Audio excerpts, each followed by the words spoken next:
بسم اللہ الرحمن الرحیم۔ مونسون کا موسم شروع ہو چکا ہے اور اس وقت پورے پاکستان میں بارشیں ہو رہی ہیں۔ گزشتہ کئی سالوں سے ہمیں یہ نظر آ رہا ہے کہ ہم بارش کے موسم میں بہت زیادہ نقصان اٹھاتے ہیں۔ جانی نقصان بھی ہوتا ہے، مالی نقصان بھی ہوتا ہے، سیلاب آ جاتے ہیں، بہت سے دیہات اور گاؤں بہہ جاتے ہیں، فصلیں تباہ ہو جاتی ہیں۔ لہٰذا اس بارش کے حالیہ موسم میں کچھ ہمیں احتیاطی تدابیر کرنی ہے۔ جو ہمارے کرنے والے کام ہیں وہ ہمیں کرنے چاہیے، اور جو ریاست کے اور اداروں کے اور حکومت کے کرنے کے کام ہیں وہ حکومت کو کرنا چاہیے۔ ہمارے کرنے کے کام یہ ہے کہ ہم اپنے گھر کے اندر اس بات کا خیال رکھیں کہ جو بجلی کی تاریں ہیں، بورڈ ہیں، تو ان کو پہلے سے ہم ٹھیک کروا لیں۔ اسی طرح چھت کے اوپر جو برساتی نالیاں ہیں ان کی صفائی کروا لیں تاکہ چھتیں جو ہے وہ لیک نہ ہوں اور گھر کو اور مکان کی بنیادوں کو نقصان نہ پہنچے، پانی کھڑا نہ ہو۔ تو حد الوسع جہاں تک ممکن ہو جن چیزوں سے ہمیں نقصان پہنچنے کا اندیشہ ہو، جان جانے کا خطرہ ہو، ان سے ہمیں بچنا چاہیے۔ اسی طریقے سے حکومت کی ذمہ داری یہ ہے کہ جو گٹر کھلے ہوئے ہیں ان پہ ڈھکن لگائے جائیں۔ بہت سارے موٹر سائیکل سوار گر جاتے ہیں، بہت سارے پیدل جو لوگ چلنے والے ہوتے ہیں وہ لوگ گر جاتے ہیں۔ اسی طریقے سے نالیوں کی صفائی پہلے سے کروا لی جائے تاکہ پانی کھڑا نہ ہو، نالیاں بند نہ ہوں، گٹر بند نہ ہوں۔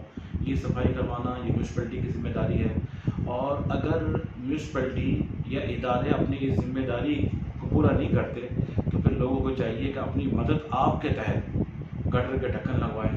اور اس کے ساتھ ساتھ ایک بہت ضروری بات یہ ہے کہ جہاں مساجد ہیں، جہاں مدرسے ہیں، جہاں اسکول ہیں، اس کے قریب چونکہ چھوٹے چھوٹے بچے اسکول جاتے ہیں آتے ہیں تو وہاں بجلی کے پول لگے ہوتے ہیں، تو اس بجلی کے پول پر جو ہے لکڑی کا فریم لگا دیا جائے چاروں طرف سے، تاکہ اگر اس میں کرنٹ بھی آئے تو بچے جو ہے وہ کرنٹ لگنے سے محفوظ رہیں۔ بارہا ایسے واقعات ہو چکے ہیں کہ بجلی کے پول میں کرنٹ تھا، بارش کے موسم میں پانی تھا، اور بچے جو ہے وہ اس کو ہاتھ لگانے سے جان سے چلے گئے، کتنے بچوں کی جانیں ضائع ہو گئیں۔ تو اس بات کا خیال رکھیں، اور اس کے ساتھ ساتھ جو ہے جو لوگ موٹر سائیکل چلاتے ہیں وہ اس چیز کا خیال کریں کہ موٹر سائیکل چلاتے وقت پانی روڈ پہ کھڑا ہوا ہے، بارش ہو رہی ہے، اتنی اسپیڈ کے ساتھ گزرتے ہیں کہ اس کی چھینٹیں پھر دوسرے لوگوں کے اوپر پڑتی ہیں۔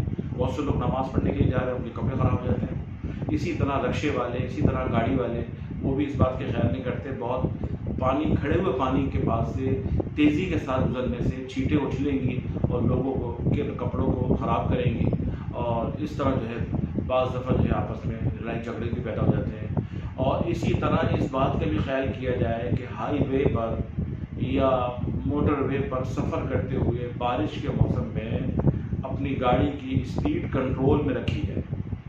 بسا اوقات گاڑی کی اسپیڈ بہت زیادہ تیز ہوتی ہے تو اس کی وجہ سے گاڑیاں پلٹ جاتی ہیں، الٹ جاتی ہیں، ایکسیڈنٹ ہو جاتے ہیں، بہت زیادہ حادثے پیش آتے ہیں، اور کتنی ہی قیمتی انسانی جانیں چلی جاتی ہیں، ضائع ہو جاتی ہیں۔ تو ہم سب کو یہ چاہیے، ہمارا فرض ہے موسم برسات میں ہم احتیاطی تدابیر اختیار کریں، اور ان تمام احتیاطی تدابیر کے ساتھ جو ہے اللہ سے دعا مانگیں کہ یا اللہ اس بارش کو ہمارے لیے نافع بنا دیجیے، نقصان کا باعث نہ بنائیے۔ اور ایک چیز اور بھی ہے کہ بارش کے موسم میں حدیث میں آتا ہے کہ اذان کے وقت دعا قبول ہوتی ہے، اور دوسرا فرمایا کہ بارش کے موسم میں جب برسات ہو رہی ہو تو اس وقت بھی اللہ تعالیٰ دعا قبول فرماتے ہیں۔ اور بارش کے موسم میں برسات میں نہانا بھی سنت ہے۔ حضور اقدس صلی اللہ علیہ وسلم ایک مرتبہ بارش ہو رہی تھی تو آپ نے اپنے بدن سے کپڑا ہٹا لیا اور آپ نے پورا آپ کا بدن بھیگ گیا، اور آپ نے فرمایا کہ یہ وہ پانی ہے کہ جو ابھی ابھی اللہ کی طرف سے آیا ہے۔ تو یہ بارش کے لیے دعا کرنی چاہیے، اللہ اس وقت کو ہمارے لیے باران رحمت بنا دیجیے اور باران زحمت نہ بنائیے، اور ہمارے لیے برکت کا باعث بنا دیجیے، خیر کا باعث بنا دیجیے، اور اس سے ہمیں نقصان نہ پہنچے، ہمارے مکانات کو نقصان نہ پہنچے، لوگوں کو نقصان نہ پہنچے، انسانی جانوں کو نقصان نہ پہنچے۔ جب ہم اللہ سے رجوع کریں گے، دعا کریں گے، احتیاطی تدابیر کریں گے، انشاءاللہ ہر قسم کے حوادثات سے، حادثوں سے اور مصائب سے اللہ تعالیٰ ہماری حفاظت فرمائیں گے۔ اللہ تعالیٰ ہمیں ان باتوں پہ عمل کرنے کی توفیق نصیب فرمائے۔ وآخر دعوانا ان الحمد للہ رب العالمین۔